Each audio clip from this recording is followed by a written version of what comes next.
Imagine a world where one man's ambition reshapes continents, topples monarchies, and leaves an indelible mark on history. This isn't fiction. This is Napoleon Bonaparte. By the end of this video, you'll understand how a Corsican boy became Europe's most powerful figure, and how his legacy still shapes our world today. Are you ready to uncover the strategies of a military genius and the reforms that transformed a nation? Let's dive into the extraordinary life of Napoleon Bonaparte and discover what it can teach us about power, leadership, and the forces that mold our society. The rise of Napoleon. Napoleon Bonaparte's journey from a young Corsican to the ruler of France is a tale of ambition, opportunity, and political upheaval.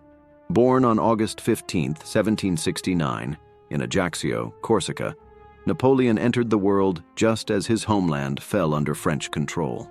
Imagine growing up in this environment, a conquered island with a distinct culture, now part of a larger nation. This unique background would shape Napoleon's worldview and fuel his desire to prove himself. As a young man, Napoleon attended military school in mainland France. Picture a short, intense Corsican boy with a thick accent, determined to excel among his French peers. This drive became his hallmark, pushing him to study voraciously and master military strategy. Napoleon's early years instilled in him a deep appreciation for education and meritocracy, ideas that would later influence his reforms in France. The French Revolution of 1789 turned Napoleon's world upside down, but it also presented unprecedented opportunities. As the old order crumbled, talent began to trump nobility in the military ranks. Napoleon, with his keen political instincts, aligned himself with the revolutionary cause. This decision would prove crucial in his rapid ascent through the military hierarchy. Napoleon's first major breakthrough came during the siege of Toulon in 1793. Visualize a 24-year-old officer proposing a daring plan to capture this royalist stronghold. His strategy succeeded brilliantly, earning him promotion to brigadier general. This victory showcased not only Napoleon's tactical genius, but also his ability to inspire troops, a skill that would define his entire career. In 1795, Napoleon saved the revolutionary government from royalist insurgents in Paris. Imagine the chaotic streets of the capital, with a young general using a whiff of grape shot to disperse the mob. This action caught the attention of powerful figures in the government, particularly Paul Barras, a member of the Directory. Napoleon's political star was on the rise. By 1796, Napoleon was given command of the French army in Italy. Picture a 26-year-old general leading seasoned veterans against the formidable armies of Austria. Against all odds, Napoleon achieved a series of stunning victories, outmaneuvering his opponents and inspiring his troops with passionate speeches. He famously told his men, "I will lead you into the most fertile plains in the world. Rich provinces, great cities will be in your power.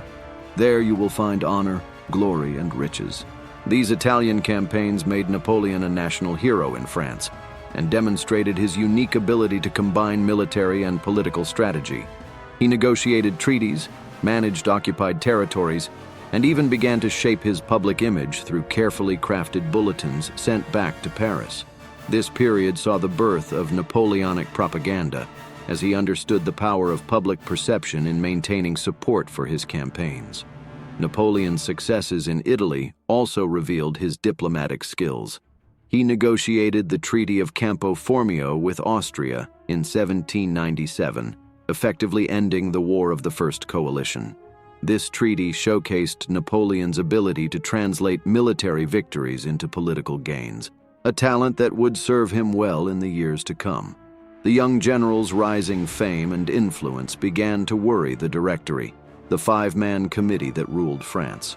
To remove him from the political scene in Paris, they approved his ambitious plan for a campaign in Egypt. This expedition, while militarily unsuccessful, enhanced Napoleon's reputation as a cultured leader interested in science and antiquities. It also gave him crucial experience in governing occupied territories, shaping his future policies as a ruler. As the 18th century drew to a close, Napoleon Bonaparte had transformed from an obscure Corsican into France's most celebrated military leader. His tactical genius, political acumen, and growing mastery of public relations had set the stage for his next great leap, from general to ruler of France. The Consulate and the path to empire. In 1799, Napoleon returned from his Egyptian campaign to a France in turmoil.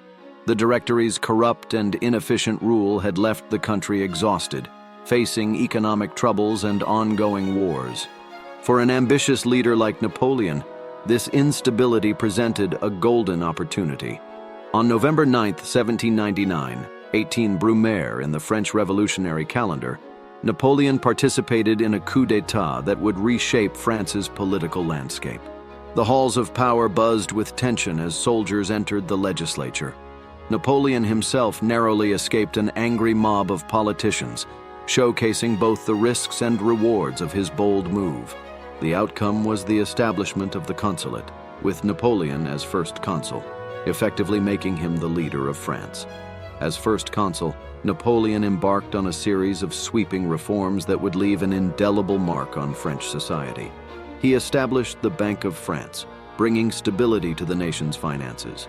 The education system underwent a significant overhaul, with the creation of lycées, secondary schools, and the standardization of university education.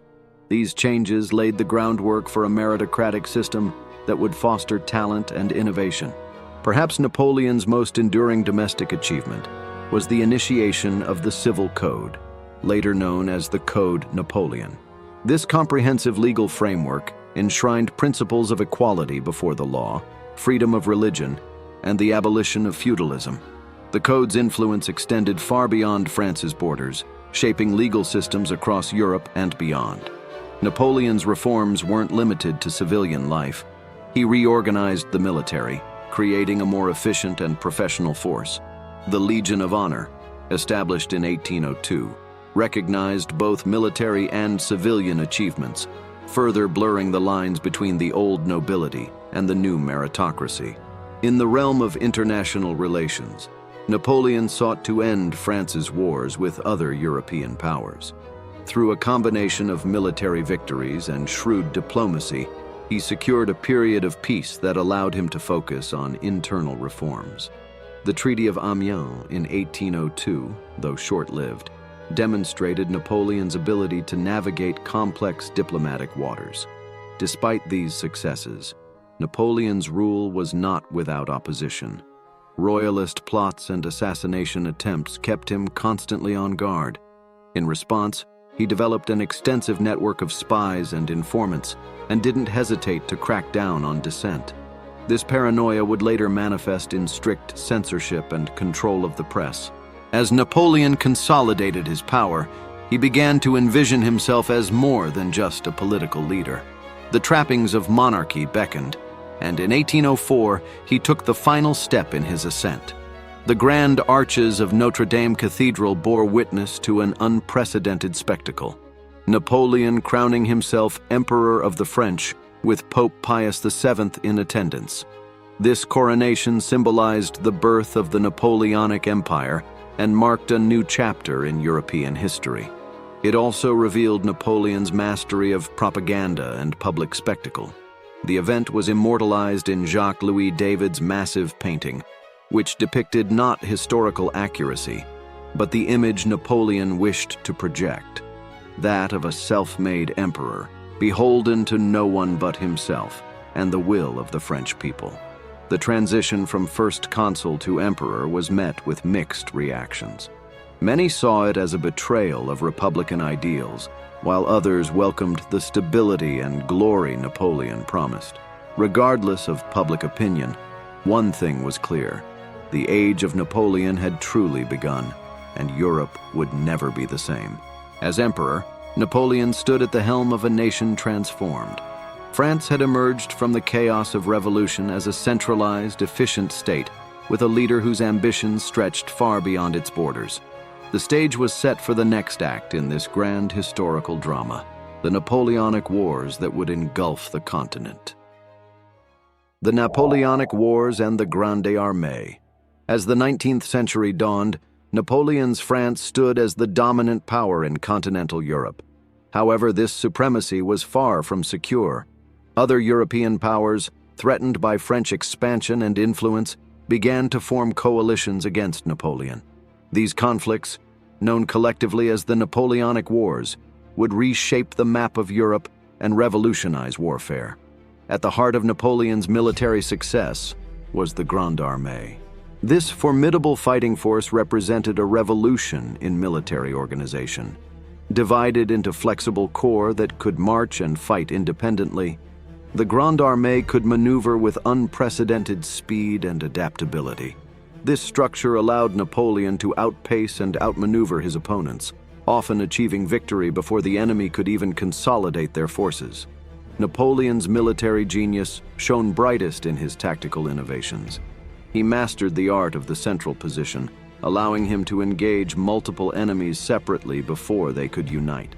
His use of artillery as a mobile force to punch holes in enemy lines was groundbreaking.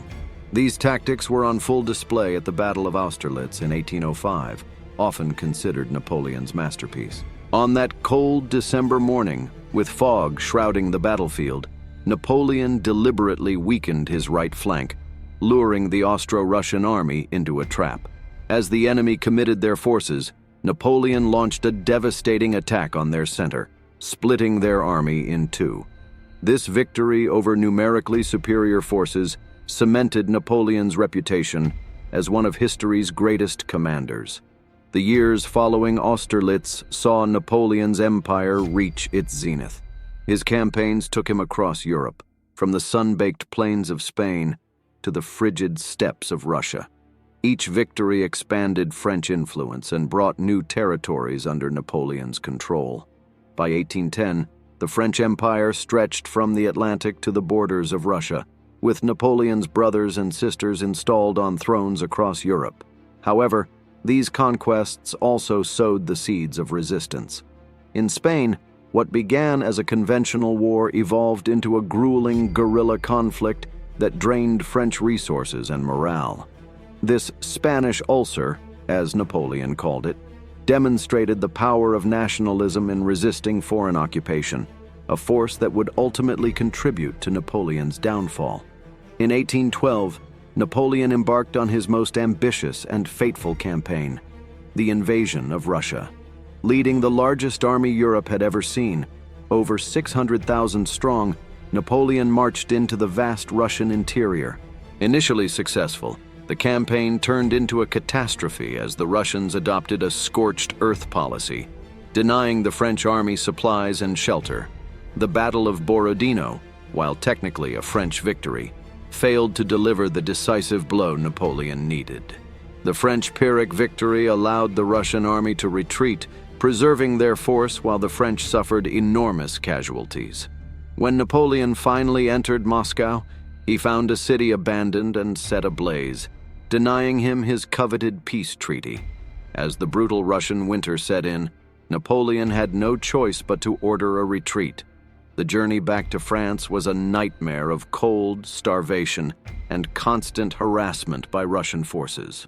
By the time the Grande Armée stumbled back across the Russian border, it had been reduced to a mere shadow of its former might. The disaster in Russia emboldened Napoleon's enemies.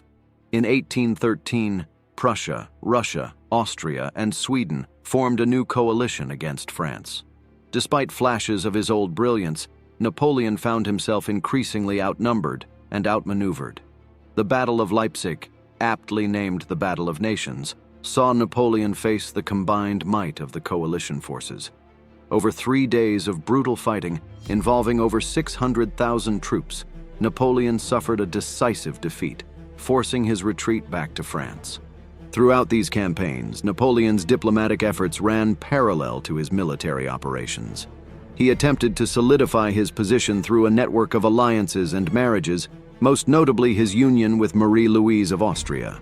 However, these ties proved fragile in the face of military reversals and the growing tide of nationalism across Europe. As coalition forces invaded France in 1814, Napoleon demonstrated his tactical genius once more in the 6 Days Campaign. where he achieved a series of victories against overwhelming odds. However, it was too little, too late. With Paris fallen and his marshals refusing to continue the fight, Napoleon was forced to abdicate.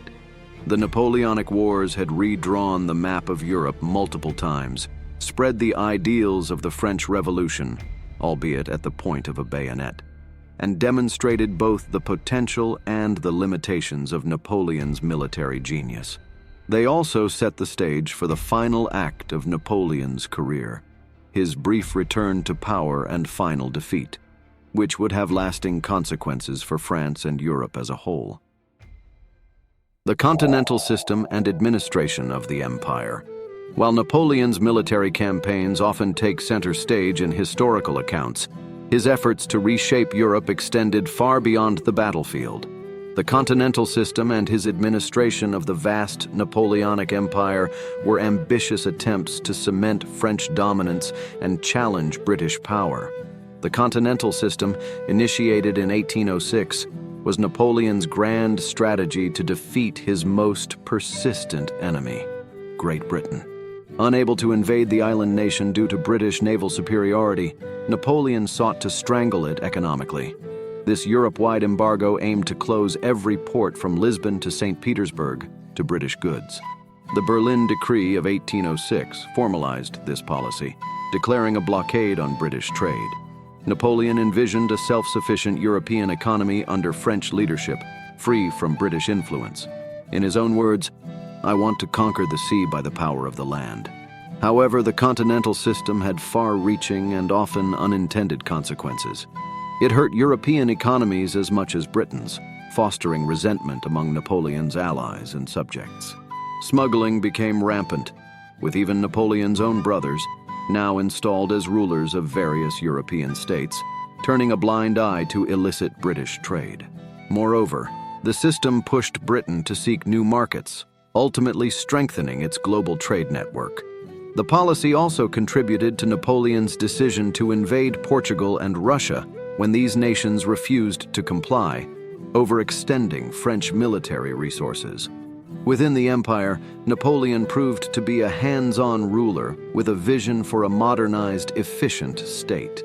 The Napoleonic Code, already mentioned, was just one aspect of a comprehensive program of reform and standardization across Napoleon's domains. Administrative reforms streamlined government operations. The prefectural system, still in use in France today, centralized authority and ensured efficient implementation of imperial decrees. Napoleon's meritocratic approach opened government positions to talented individuals regardless of their social background, a radical departure from the old regime. Education saw significant changes under Napoleon's rule.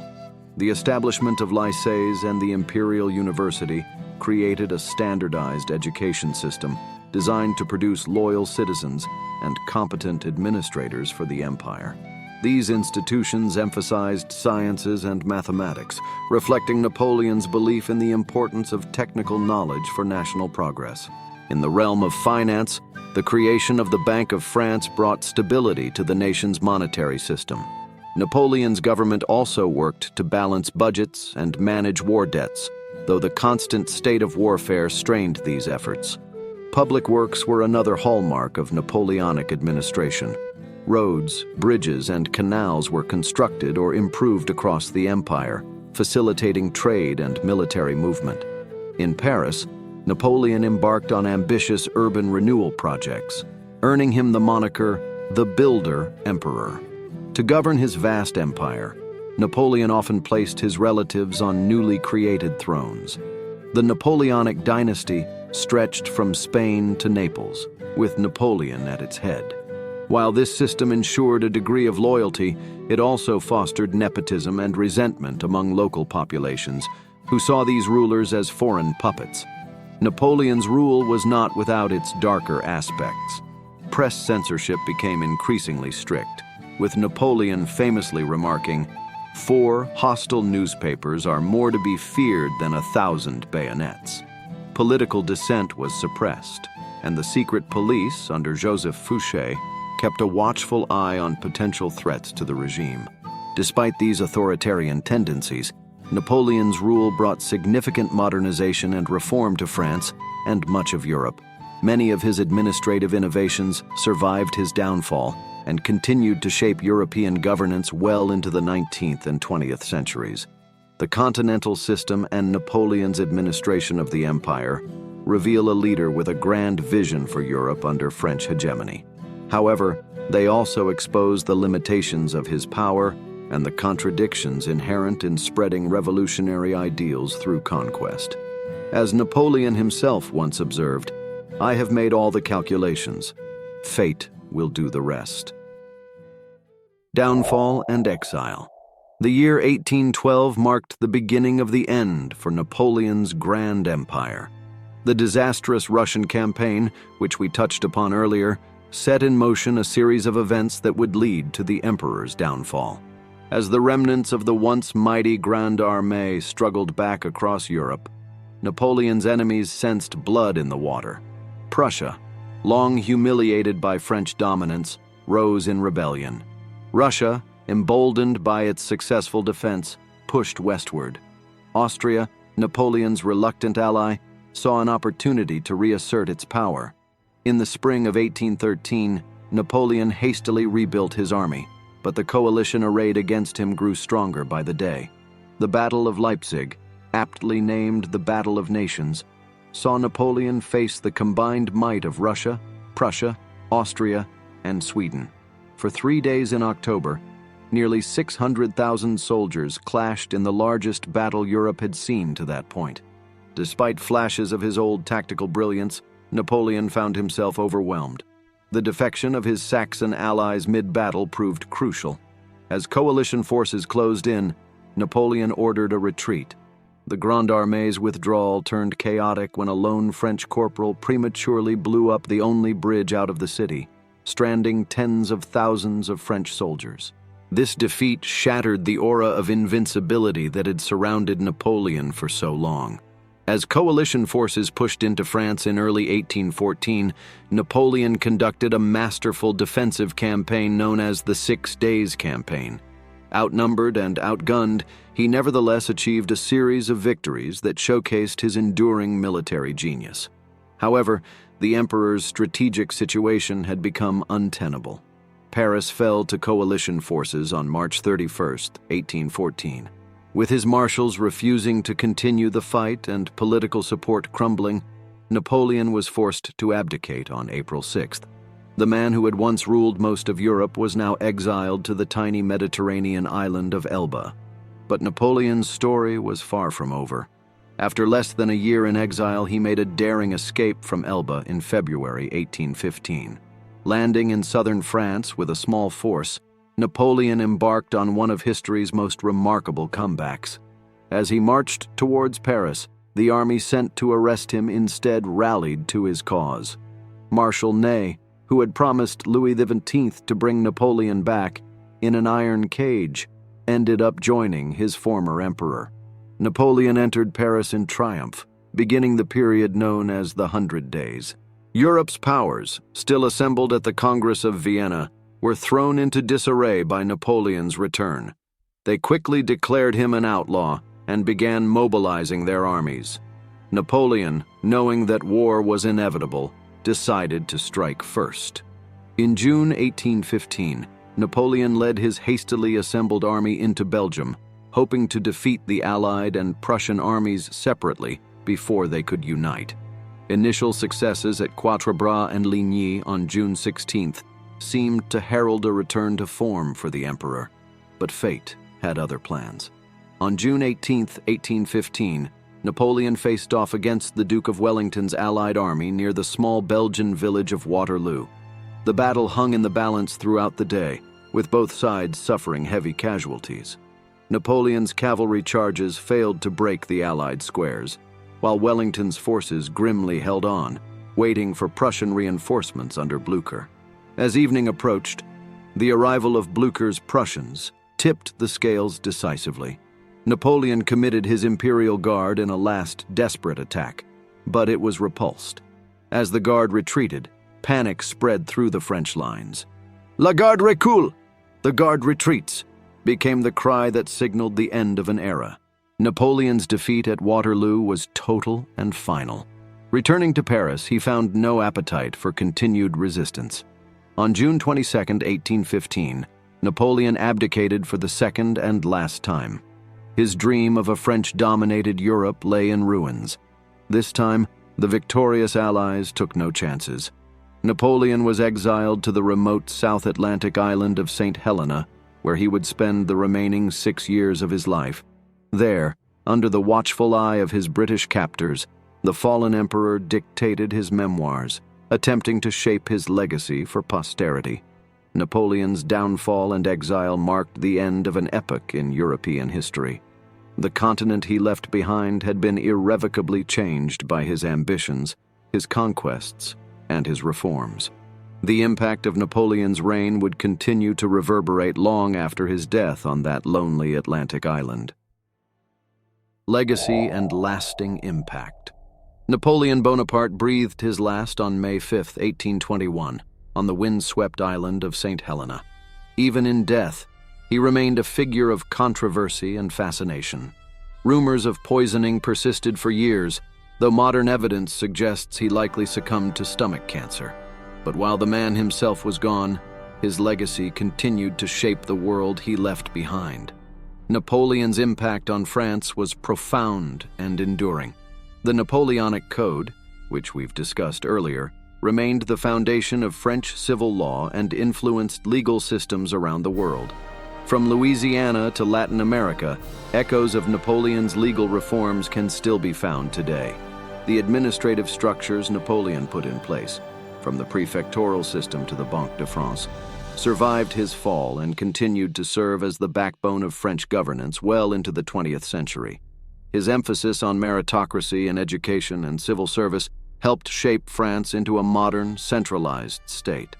Beyond France's borders, Napoleon's conquests and reforms had sown the seeds of nationalism across Europe. Ironically, the very force that had fueled French expansion during the revolutionary period now turned against the idea of a French-dominated continent.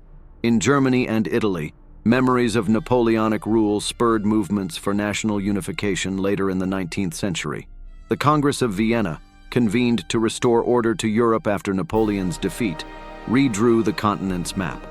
The principle of balance of power that emerged from this Congress would guide European diplomacy for decades to come. Yet, the Congress's attempt to turn back the clock on the revolutionary changes of the Napoleonic era would prove futile in the long run. Napoleon's military campaigns left an indelible mark on the art of warfare. His strategies and tactics were studied in military academies across the world, influencing conflicts well into the 20th century. The concept of rapid, mobile warfare that Napoleon had perfected would find new expression in the blitzkrieg tactics of World War II. In the realm of culture and public memory, Napoleon's influence has been equally long-lasting. His rise from obscurity to the heights of power captured the imagination of artists, writers, and thinkers. From Beethoven's Eroica Symphony, initially dedicated to Napoleon, to Tolstoy's War and Peace, Napoleon's life and times provided rich material for cultural exploration. The Napoleon complex entered popular psychology, while phrases like "meet one's Waterloo" became part of everyday language. Napoleon's image, the bicorn hat, the hand-in-waistcoat pose, became one of the most recognizable in world history, a testament to his mastery of personal branding avant la lettre. Yet, Napoleon's legacy is not without its dark sides. His reinstitution of slavery in French colonies, after it had been abolished during the Revolution, remains a stain on his record. The human cost of his endless wars, millions dead across Europe, raises questions about the price of his ambitions. As we reflect on Napoleon's life and legacy, we're confronted with the complexities of historical judgment. Was he a modernizing reformer or a despotic conqueror? A preacher of revolutionary ideals or their betrayer? Perhaps he was all these things and more. What's undeniable is that Napoleon Bonaparte left an indelible mark on his world and ours. From the laws we follow to the borders we recognize, from military strategy to political philosophy, the echoes of the Napoleonic era continue to resonate. As we navigate our own era of rapid change and global challenges, Napoleon's story offers valuable lessons. It reminds us of the power of individual ambition and the importance of adaptability in leadership. But it also warns us about the dangers of unchecked power and the unpredictable consequences of our actions on the world stage. In studying Napoleon, we're not just looking at a historical figure, but at ourselves and our own potential for greatness and folly. As Napoleon himself once said, "History is the version of past events that people have decided to agree upon."